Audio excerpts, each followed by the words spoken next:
wanted to do a comparison of the Jeep with and without the skid plates on. Definitely need this front skid plate. Everything's venerable here. We'll take a look at that thing. That thing gets bashed pretty good. It's a good skid plate too, nice and thick. Yeah, you can see this front skid plate.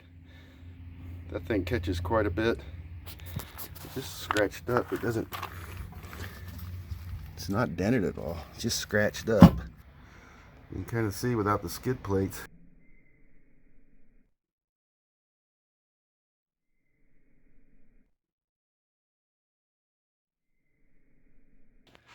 Take a little 1/4 inch piece of aluminum plate, put it from here to there to protect those brake lines.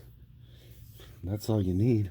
Then you could save some weight. Get a little L shape.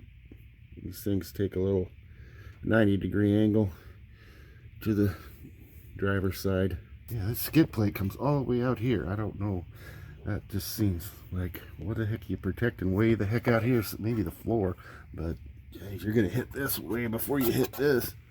2 or 3 things you're gonna help by kind of redesigning these things. Is this part right here, that hangs down quite a bit. You'll reduce that profile by about 1 inch at least by using just a 1/4 inch piece of aluminum. You're gonna keep mud from coming in all these holes, and it's gonna be lighter, so you'll have a better breakover if you don't count the exhaust system, but you can tuck that up in there too. It's going to be lighter and going to have less mud cramming up in there. I'd put a piece on there so that mud won't go up into the drive line like it was. That mud going up into that carrier bearing just keeps jamming in there. It's going to destroy that carrier bearing. Do some tucking of this exhaust system. Dang sure take that stupid bolt out of there.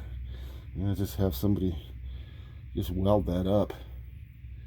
Get rid of that clamp. Fancy exhaust hangers. It's like they're cast aluminum. There's heck seems like you could tuck those up in there. Probably the same exhaust hangers they use on a Charger or something. Or maybe what are those, Fiat 800s? Something like that. The driver's side really doesn't have any damage on it. You can see where it's kind of been sitting in the mud. It's scratched up a little bit, but not that bad. Passenger side's got some scrapes on it. Right in the middle there. A bit of a ding right there. These things are tough. It's not really dented, just a little bit of rock rash on there. I like how they welded that little beaver tail on the passenger side skid plate. Protect that connector for the fuel. Looks like a little bit of an afterthought. These gas tank skid plates, they got a little bit of rock rash on them too. There in the front. This one. There in the front. I'm not sure which side's which. Dang, those things are heavy. They're hot, really heavy duty. That gas tank, that thing hangs down there a ways. But boy, they have some heavy duty skid plates for that. That gas tank. That thing seems fairly substantial. Not much room to put a bigger gas tank down in here. Might get an extra couple gallons maybe. If somebody makes a gas tank, kind of take up that void right there. You get that space on both sides, I think. Take a little bit of space up right here. Maybe you can get an extra 2 gallons out of it. For no other place to put one. You can see how that gas tank straddles the drive line. Kind of like a saddle, shaped like a saddle to go over the drive line.